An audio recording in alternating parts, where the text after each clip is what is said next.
Okay, let's dive into this. Welcome to the Explainer, everyone. If you're a CEO, sitting on a board, or a key decision maker, you already know that navigating today's digital landscape is, well, it's incredibly complex. So today, we're tackling a massive, absolutely critical boardroom issue, future-proofing your business by leveraging the strategic advantage of a vCISO, pulling from some fantastic insights by Cyber Ambassador.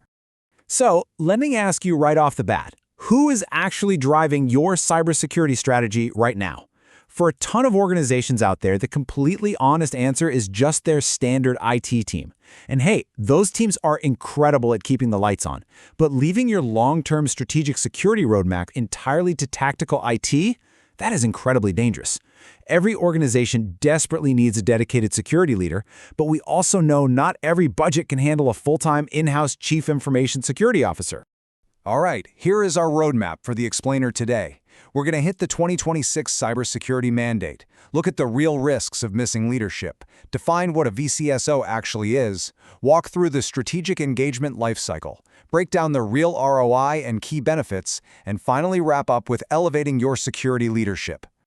Let's jump right into Part 1, the 2026 cybersecurity mandate and our new regulatory reality. We really need a massive shift in perspective right here. Cybersecurity is no longer just an IT task. It's a strict legal and board-level accountability, period. The days of the board just turning to IT asking, hey, are we safe, and moving on, those days are completely over. The board is now ultimately accountable for digital vulnerabilities and any regulatory failures. And to understand why, you just have to look at these regulatory red flags popping up everywhere. We're seeing incredibly complex new frameworks taking effect. You've got the RBI Master Direction, the SEBI Cybersecurity and Cyber Resilience Framework, or CSCRF, and the sweeping DPDP Act of 2023. These aren't just gentle suggestions anymore. Mandates from bodies like RBI and SEBI now strictly require what they call senior management oversight. And failing to expertly interpret these complex new laws, well, it leads to incorrect filings, and as we'll see in just a minute, some severe consequences for leadership. Which brings us to Section 2, the risks of missing leadership and how weakness turns into real risk. Consider the reality for so many companies right now. On one hand, you have this purely tactical approach, IT teams just running around trying to patch holes as they peer, which basically leads to complete compliance blindness. You might survive the day, sure, but you are absolutely not prepared for an audit.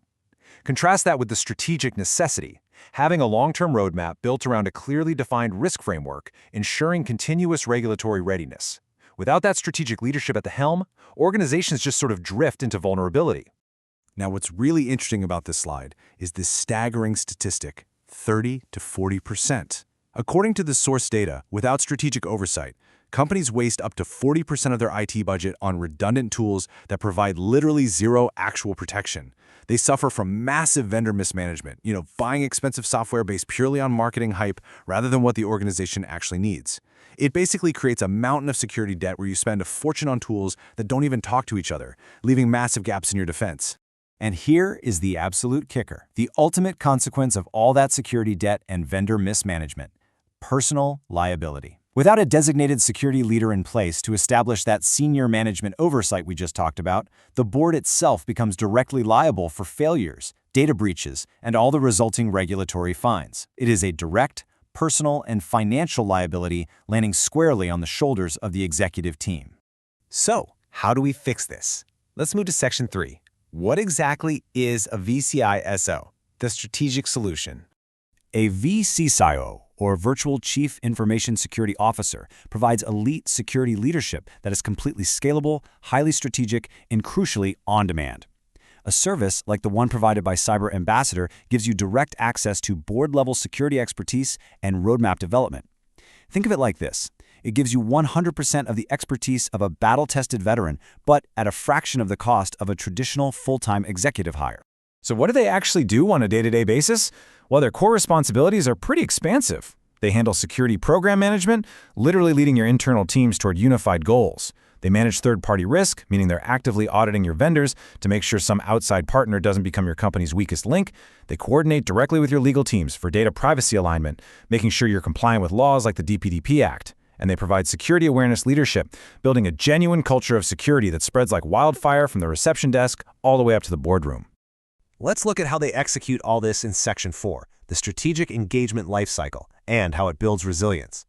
Let's move to this and see how it builds a comprehensive defense. Step 1 is evaluating your current maturity through a baseline risk assessment to spot those immediate red flags. That then evolves into a 12 to 24-month strategy roadmap perfectly aligned with your business budget. Step 2 involves drafting board-approved governance policies in ensuring continuous compliance oversight for big audits like ISO 27001 or SOC 2. Step 3 is acting as your expert technical advisor for vendor and tool selection. Step 4 ensures you have calm, expert incident command during any kind of crisis. And finally, Step 5 is providing crystal clear, jargon-free board reporting to your stakeholders. All right, moving into Section 5, real ROI and key benefits. Let's talk measurable impact. One of the most vital, absolutely crucial benefits here is bridging a massive communication gap. A great vCISO translates these obscure, highly technical vulnerabilities into clear, actionable business risks that the CEO and board can actually understand. By connecting the technical operations with your broader business goals, a vCISO ensures that regulatory compliance actually acts as an enabler for growth, rather than just some annoying roadblock. And the operational ROI? It's huge. You get immediate executive presence on day one, meaning you get to completely skip that agonizing 6-month executive hiring process.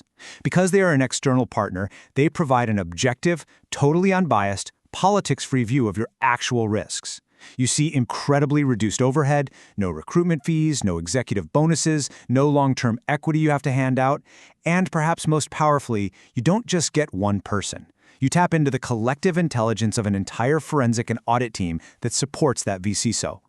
Which leads us to our final section, Section 6, elevating your security leadership to become resilient by design. And this brilliantly illustrates the core philosophy behind Cyber Ambassador's approach. It's simple but profound. Leadership is the difference between a secure organization and a lucky one. It truly distinguishes being resilient by design from just getting by on mere chance. It takes battle-tested experts, people who have actually managed security for top financial and tech firms, to provide the vision, the strategy, and the execution required to stop risks dead in their tracks before they become disasters.